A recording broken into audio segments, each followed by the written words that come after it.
শুভ সকাল আমার প্রিয় বন্ধুরা, তোমরা সবাই কেমন আছো? আশা করছি তোমরা সবাই খুব ভালো আছো। দাদামারা ছোট্ট একটা গ্রাম থেকে আমি পূজা তোমাদেরকে জানাই পূজার ব্লগ চ্যানেলে অনেক অনেক স্বাগত আর অনেক অনেক ভালোবাসা।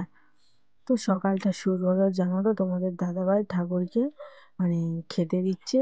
তো সেটা দেখিয়ে আজকে সকালটা শুরু করলাম। কারণ আজকে ঘুম থেকে উঠতে না একটু দেরি হয়ে গিয়েছিল। তো উঠেছিলাম ঠিক সময়ে। তো ভেবেছিলাম উঠে ফুচকাটা ভাজা হবে, ফুচকার আটাটা মাখবো। কিন্তু তোমাদের দাদাভাই বারণ করলো, আজকের ফুচকা আমি যাবো না, আমার শরীরটা ভালো লাগছে না। তো আমি বললাম তা ভালো। তো এই তো কদিন আগে না ফুচকা বিক্রি অনেক দিন বন্ধ হয়েছিল, যেহেতু 10-15 দিনের বেশি হবে। তো ওর জন্য বললাম, তো সবে 3-4 দিন মাত্র গিয়েছে, তো কোনো ব্যাপার না, যদি যাওয়ার ইচ্ছা করছে না তো যেও না। তো খুবই ভালো কথা। আর এখানে দেখো ঠাকুরকে পুজো দিয়ে দিলাম। আর এখানে দেখতে পাচ্ছ ছোট্ট ছোট্ট দুটো খরিদ্দার চলে এসছে সকালবেলা। তো এরাই প্রথম কাস্টমার আমাদের দোকানে।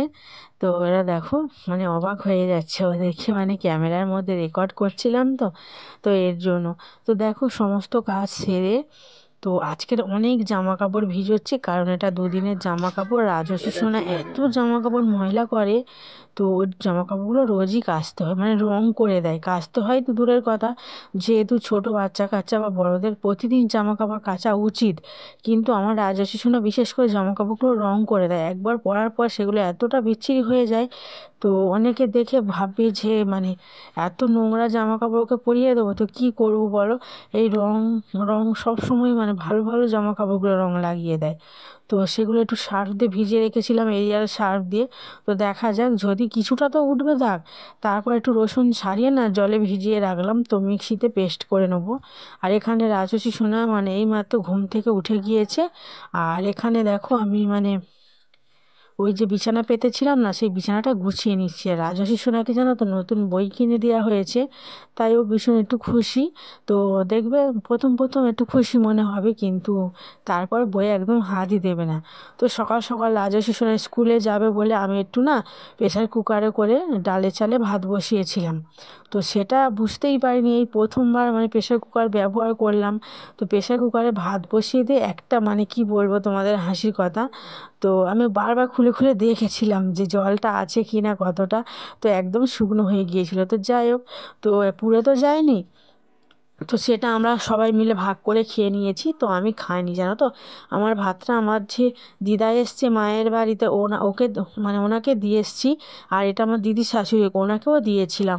সবাই অল্প অল্প করে খাওয়া হয়ে গিয়েছে। তো আমি রাজস্বনাকে খাইয়ে দিয়ে কলে গিয়েছিলাম, আমি কিন্তু এখনও কিছুই খাইনি। তো মায়াদের বাড়ির বেশ বড় প্রেশার কুকারটা আনতে গিয়েছিলাম, কারণ আজ রান্না করবো জানো তো ওই যে দেশি মুরগির মাংস। তো ভেবেছি প্রেশার কুকারে দেবো। তো দেখা যাক। এই প্রেশার কুকারটা আমি একবার ব্যবহার করেছিলাম। তো কল থেকে জল এনে গামলার মধ্যে গুছিয়ে গুছিয়ে জলের বোতলগুলো রেখে দিলাম। আর তারপর দেখতে পাচ্ছ এখানে যে সার্ফ দিয়ে জামা কাপড়গুলো ভিজিয়ে রেখেছিলাম, ওটা তো যে জোরে জোরে আছাড় মারার জায়গা নেই। তো অনেকক্ষণ তো ভিজেছিল, যেহেতু 1 ঘন্টা ভিজেছিল। আবার রোদেও রেখে দিয়েছিলাম, আজকে একটু রোদটা কম আছে যেহেতু। তো কিছু করার নেই, আজকের এই জামা কাপড়গুলো আমাকে কাচতে হবে। তো সেইগুলো না একটা প্লাস্টিকের গামলা নিয়েছি, তো সেই জামা কাপড়গুলো একটু নিগড়ে নিগড়ে তো তুলে রাখছি ভালো করে ঘষে ঘষে। তো এগুলো পুকুর ঘাট থেকে ধুয়ে আনবো। আমাদের পুকুর ঘাটটা এত অবস্থা খারাপ হয়ে গিয়েছে, তো আমার পক্ষে সম্ভব হচ্ছে না বারবার একটা পুকুর ঘাটে নামা। ওর জন্য না অন্যের পুকুর ঘাটে যাই। তো ওনারা না ওই যে ঘরের যে খোলা খোলা দিয়ে একটু সান বানিয়ে রেখেছে, তো ভালো। তো ওখানে আমি গিয়ে জামা কাপড় ধুই। তো ওনারা ভীষণ ভালো মানুষ, তো কিছুই বলে না। আরও বলে আসবি এখানে সবাই জামা কাপড় কাচছে, তুইও কেচে নিয়ে যাবি।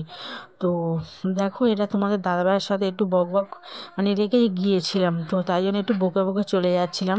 কারণ ওকে বলছিলাম যে একটু কাজের কথা, একটা কাজের কথা বলেছিলাম, ও কিছুতেই শুনছে না সকাল থেকে। তো এর জন্য একটু রেগে গিয়েছিলাম। তো সব কাজ আমাকে একাই করতে হচ্ছে, যেহেতু আজকে ফুচকা ভাজা হলো না। তো ওরও তো উচিত বলো। আমাকে একটু হেল্প করা। তোর কাজে আমি তো সবসময় হেল্প করি, কিন্তু একবার স্বামীর কি উচিত না যে আমার কাছে হেল্প করা? তো কিছুতেই করছে না। বিশেষ করে জানো তো আজকে সকাল থেকে আমার ভীষণ কষ্ট হচ্ছে, কারণ অনেক কাজ করেছি, তো সেটা তোমাদের সাথে সব কিছু শেয়ার করতে পারিনি। তো ওই বাড়িতে কাজ সারা হয়েছে, তো আবার এই বাড়ি তোমার অনেক প্রচুর কাজ করেছিলাম, তো সেটা তোমাদেরকে দেখানো হলো না। আর এখানে দেখতে পাচ্ছ জামা কাপড়গুলো পুকুর ঘাট থেকে ধুয়ে নিয়ে এলাম, আর এসে দেখো এবার তারে মেলে দেবো। ভাগ্যিস কেউ এখনো তারে জামা কাপড় মেলেনি। তো ওই দিকটাই দেখতে পাচ্ছ, তো ওই দিকটাই জামা কাপড় মেলে দিয়েছে। আজকের আমার অনেক জামা কাপড়, তো জানি না এত টাকা জায়গার মধ্যে ধরবে কিনা, যেহেতু আমি ছাদের মধ্যে যাই না। তো এখানে জামা কাপড়গুলো থাকলে কি হয় বলো তো, তো দোকান খোলার পরেও মানে যদি ভিজে থাকে আমি খুলে রেখে দিতে মানে এভাবে মানে তারে মেলা থাকে আর তুলেও রেখে দিতে পারবো। আর ছাদের উপর থাকলে কি বলতো আমি ভুলে যাই, আর যেহেতু ওখানে তো থাকে না, তো আনতে ভীষণ অসুবিধা হয়ে পড়ে। তো জানো তো বন্ধুরা, আজকে যখন ঘুম থেকে উঠলাম তখন না একটা খুশি মেজাজ নিয়ে উঠেছিলাম, জানি দিনটা খুব ভালো যাবে। যেহেতু আজকে ফুচকা ভাজা হয়নি, তো ভাবলাম একটু আনন্দ করে ভালো মজা করে সবার সাথে দিনগুলো কাটাবো। তো ভাবিনি যে আজকের আমার জীবনে লেখা আছে একটা মানে অঘটন ঘটার। তো সকাল থেকে বেশ হাসি খুশি গিয়েছিল, কিন্তু সারা রাত চোখের জল ফেলতে ফেলতে আজকে রাতটা না শেষ হয়েছিল। তো সেটা সব তোমাদের সাথে শেয়ার করছি। জানো তো আমার ভীষণ কষ্ট হলো আজকের, জানো তো স্বামীর এই রকম কথা শুনে। শুধুমাত্র এই মাংসটা, জানো তো আমার অপরাধটা তোমরা হয়তো শুনলে অবাক হয়ে যাবে। আমার অপরাধ হলো আমি সবাইকে নিয়ে চলতে ভালোবাসি, সবাইকে দিয়ে খেতে ভালোবাসি, কিন্তু আমার স্বামী সেটা পছন্দ করে না। তো জানো তো আমি একদম থাকতেই পারি না, তো সবাইকে না দিয়ে তো মাংসর তরকারিটা রান্না করে সবাইকে দিয়ে দিয়েছিলাম। আর ওর ভাগে হয়তো অল্প হয়ে গিয়েছিল, আমি বুঝতেই পারিনি, জানো তো। কিন্তু দেখো আমি দেশি মুরগির মাংস খাই না, ওর জন্য রেখেছিলাম, কিন্তু ও যেগুলো খায় তো সেগুলো ওর মানে পাতেই পড়েনি। তো এটা আমার অপরাধ হয়ে পড়েছিল, ওর ভাগে কম হয়ে গিয়েছিল। তো এর জন্য মানে আমাকে মানে যা না তাই বলে আমাকে অপমান করলো, ছোট বড় কথা শোনালো আমার বাম্মা তুলে। তো সব চোখের জল জানো তো বুকে চেপে রেখে দেখো আবার রাতে দেখো ওর জন্য আমি এই রসবড়াটা বানিয়ে দিচ্ছি। তো টাটা বাই বাই, সবাই ভালো